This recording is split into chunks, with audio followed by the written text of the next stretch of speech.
Got a 2006 Volkswagen Jetta Passat.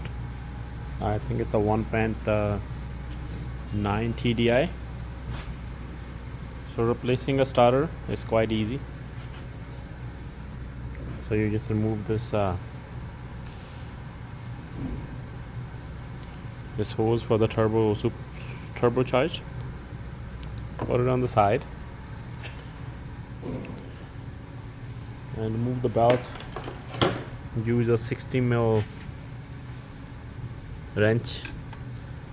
Grab the tensioner from here, just push it to the side like this, make the belt loose. Then there's only 2 bolts that holding the alternator on the engine. So one here and one here. They are 13 mm. You can just reach out here, move them. Should come out easy.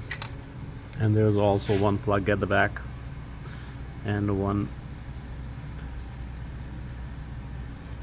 battery cable main terminal.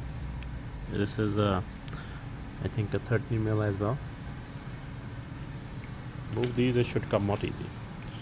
And don't to forget, make sure you unplug your battery, one of the battery cable.